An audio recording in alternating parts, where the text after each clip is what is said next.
Hello বন্ধুরা, তোমরা সবাই কেমন আছো? আশা করছি তোমরা সকলে ভালো আছো। আমিও ভীষণ ভালো আছি। চলো তোমাদের সাথে একটি নতুন রেসিপি নিয়ে চলে এলাম। জানি না তোমরা এভাবে কখনো বানিয়ে খেয়েছো কি না, একবার ট্রাই করে দেখো, কিন্তু খুব ভীষণ ভালো লাগবে। দেখো, আমি এখানে কড়াইতে সামান্য একটু তেল দিয়ে নিয়েছিলাম। তার মধ্যে যে আলুটা ভাজা করছি সেটা কিন্তু কাঁচা আলু না, সেটা আলুটা হচ্ছে গিয়ে সেদ্ধ করা, হালকা সেদ্ধ করে নিয়েছি আমি। আর এই রেসিপিটা একদম নিরামিষভাবেই আমি তৈরি করছি, শুধুমাত্র আদা বাটা আর কাঁচা লঙ্কা বাটা দিয়ে। দেখো, এখানে আমি আদা বাটা সামান্য একটু আর একটু কাঁচা লঙ্কা বাটা দিয়ে দিয়েছি। তার মধ্যে একটুখানি পরিমাণে হিং দিয়ে নিলাম। হিংটা দিয়ে ভালো করে মিক্স করে নিচ্ছি, ভালো করে মিক্স করছি। মশলাটা একটু ভাজা হয়ে আসলে আমি তার মধ্যে একটু নুন দিয়ে নিয়েছি, যতটা পরিমাণে নুনটা লাগবে ততটা পরিমাণেই দিয়েছি।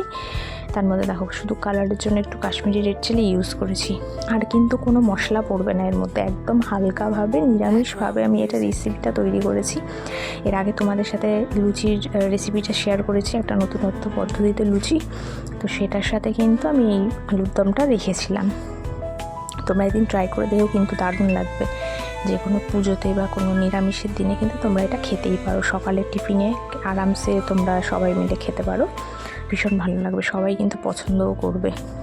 দেখো, আমি এখানে যেটা নতুনত্ব একটা জিনিস দিয়েছি সেটা হচ্ছে আচারের আম দিয়েছি। এটা তোমরা আম তেলের আমও দিতে পারো বা আচারেরও একটা আম দিতে পারো। তো আমি এখানে যেই পরিমাণে আলু নিয়েছি তাতে আমি একটাই একটু বড় টুকরো আম দিয়ে দিলাম, আমের রেশে আচারের আম। তোমরা যদি একটু বেশি পরিমাণে করো তাহলে একটু বেশি করে দিয়ে দিও, পরিমাণটা বুঝে। এতটা পরিমাণ দেবে না যাতে এটা টক হয়ে যায়, এইভাবে দিও না। তো দেখো, আমি একটুখানি সামান্য জল দিয়ে নিয়েছি। জলটা কিন্তু আমি আলু সেদ্ধর জলটা ইউজ করেছি, আলাদাভাবে কোনো রকম কাঁচা জল আমি কিছু ইউজ করিনি। আলু সেদ্ধর জলটাই আমি এখানে সম্পূর্ণ দিয়ে দিলাম সামান্য পরিমাণে। দেখো, এবার ফুটে উঠেছে। এবার অফ ক্যামেরাতে আমি একটুখানি চিনি দিয়েছিলাম, যেটা ক্যাপচার করা হয়নি। তো তোমরা একটু স্বাদ মতো মিষ্টি দিয়ে নিও।